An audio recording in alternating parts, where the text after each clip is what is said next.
Pace cars coming out of that last little, I guess, corner, we'll call it. They're turn 3. He's off down pit road, and the green flag is out. We've got a great start right there by Mr. Morton down there on the inside to his outside. Sort of up. Carling's back. Still 2x2 is McGill, Dingler, Butcher, and Causey. And look at that spread now. I love that shot right there, folks, that you see. As they spread out coming down the front stretch. Down into turn 1, they're going to squeeze through there, Justin. And you see a bunch of guys kind of trouble at the front. Barrett Morton nearly spun it from the race lead. The number 9, I think, just realized how loose things can get here. That was the main discussion point. How loose this car can get. He nearly looped it on the apex off. The draw has been made, by the way, for reference, John. It's number 23. Guess who started in position 23? Justin Wilson. He had some struggles in practice. Oh, this new version, this new release came out this week. We got a caution track. Big wreck coming out of the tunnel turn back there. It's coming out turn 1. In fact, 15th on back. Lauren McFadden amongst those involved. Quickly under caution, as I believe we'll get the chance to look in a second, because, again, McFadden, that started off pretty well, was involved in the stack-up, but it started around 15th, actually, up the road in this one, 3 wide off the corner, with one driver slipping up the track in the first place. Oh, good. Oh, big hard hit right there. The 96, he got into, see it right there? Looks like the 49. And there's that inside wall. That's going to kill his car right there. Boink. That's Mazzotti, who ends up slipping up around, by the way, in that. The driver who slipped up the track, it looked like the number 96, Ryan Duke, who's got significant damage as a result. In fact, the steering may be broken on it. Well, you have to remember, the usual trend, or the past trend, for the past couple of years has been, you just left into the corner for the tunnel turn. You have to use the brake again for the first time since 2018, 2019, really. So it's something that will take a lot of time for drivers to learn. More trouble in the back, though.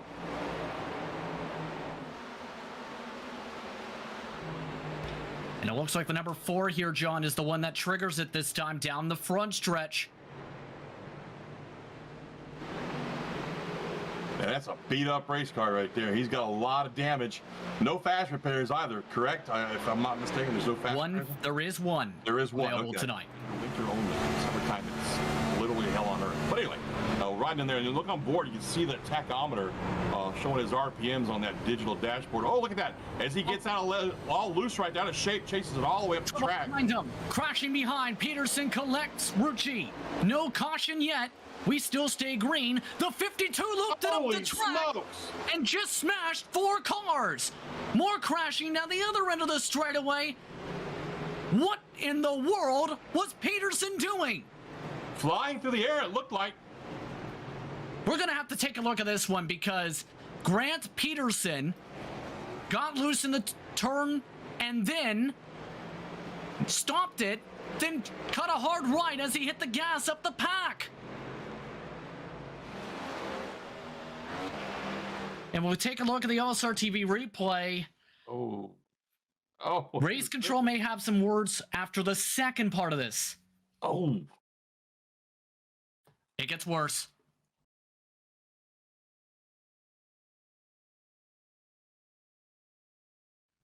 Yeah, watch from this point on forward. He's nearly gotten it straight and out, and then smashes the gas down. And that's where he made his mistake, though, Justin. You cannot just hammer down on the throttle like he does right there. You can see it. That car broke loose. Oh, man, that dude had just no idea what was coming at him.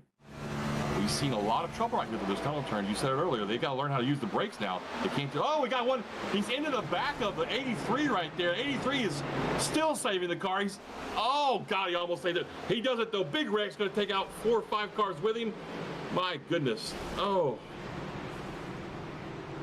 That was just horrible. Caution is out again. We'd like to remind you that this is a different package now, for those who are just joining.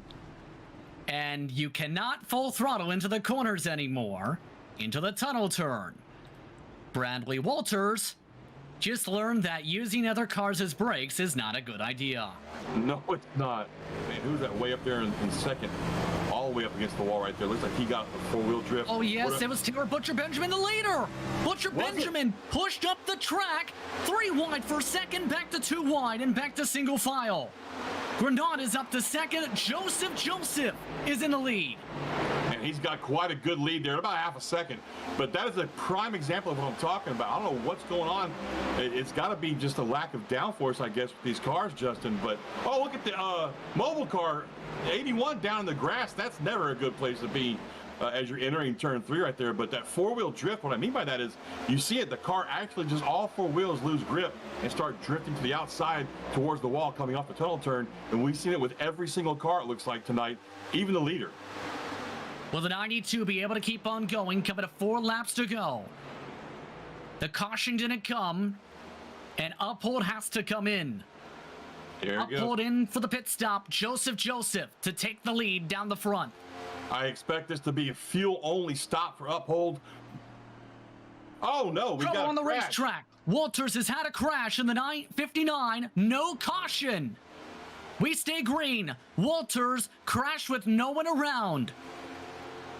Now it's out. The caution is out.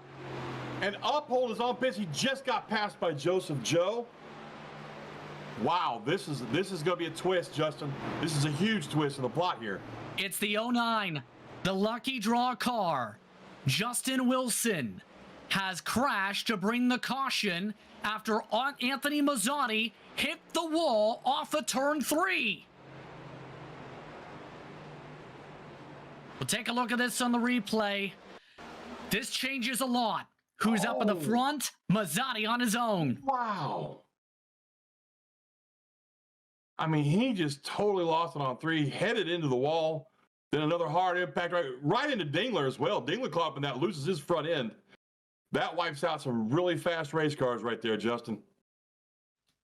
Joseph, the leader at the time of caution, and with some of the others in the pits. Rucci also collected heavy damage. That literally took out the 5 fastest cars on track other than Joseph Joe.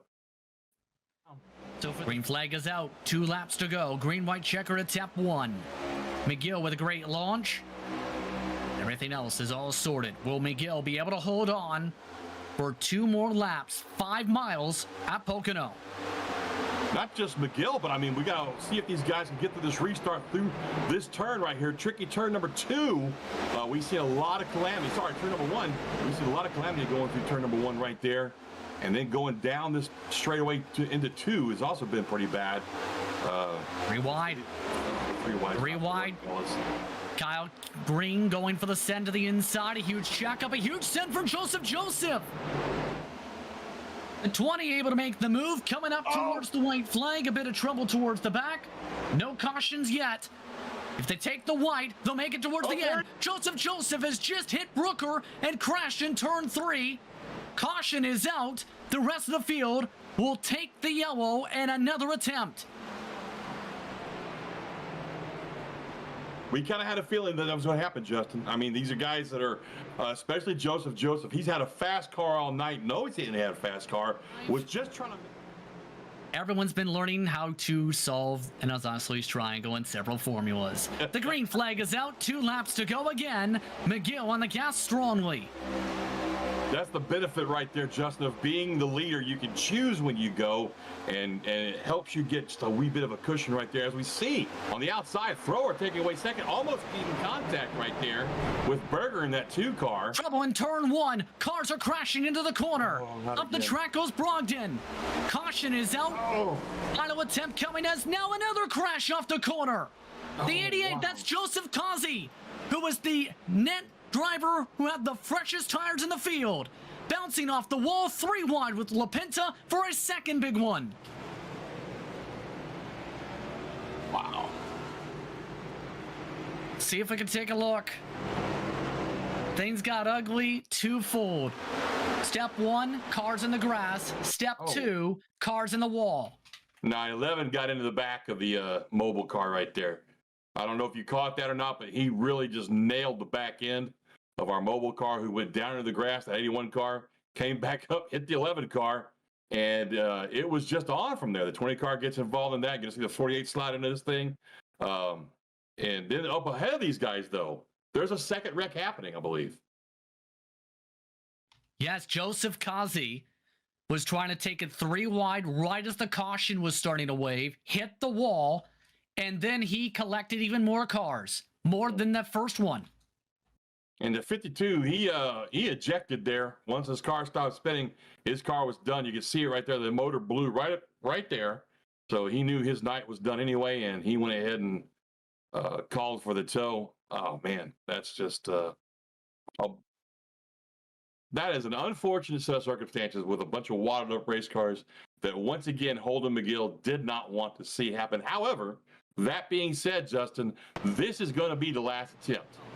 Another good jump by McGill there on the inside. He's got about 2-3 car lengths ahead of the 2 behind him. They're still 2x2. That's going to be Berger and Thrower going down 1. To see these guys fanning out back here, jockeying for position going down into turn 1. He'll let by some drivers. Good launch for Uphold as well in the top, but got boxed in. Berger for second, slips and slides into the wall, goes third. That's Thrower. Green elects to give a bump draft to the 2 car. This is what McGill wants to see with some of the drivers on fresh tires. Still yet to be able to charge ahead. A big block behind from Duke on Uphold. A crash for third. 4 wide off the corner. Will they save it? No, they won't. A crash as the caution is out. Oh, my goodness. Race is over. McGill wins it as the big one happens again. That was a big crash indeed, Justin. It closed the entire track down. There was hardly anywhere for anybody to go. We still have cars crashing and spinning back here. McGill's going to take the win under caution. One more lap around, 2.5 miles before McGill wins his second race in 3 starts this season. David Lamb and Ty Severo definitely going to be happy to see that car and its colors do well tonight over the EPI machine right on behind. Green is in third after that for now. But again, 4 wide through the tunnel turn exit never works. Seen why.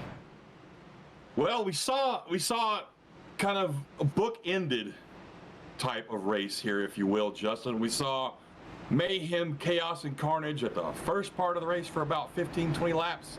Then we had a nice long green flag stretch where we saw 2 green flag pit stops. And then, of course, at the end of this race, which we knew was going to happen, once again, we saw mayhem, chaos, and carnage. But all in all, I think it was really fun to watch these guys get their heads wrapped around how this new package handles. 5th on back, as well as second, gain double-digit positions apiece. The biggest mover of the race, tied between Franks and Brooker with the help of the caution. Jeremy Berger just 1 spot away from breaking a 55 race losing streak. The time of the caution. That's got to be frustrating to be that close, you know, and just not be able to pull it off because of cautions. But, you know, hats off to these guys, man. I was really impressed. Here we go. Yeah, there's the checkered flag.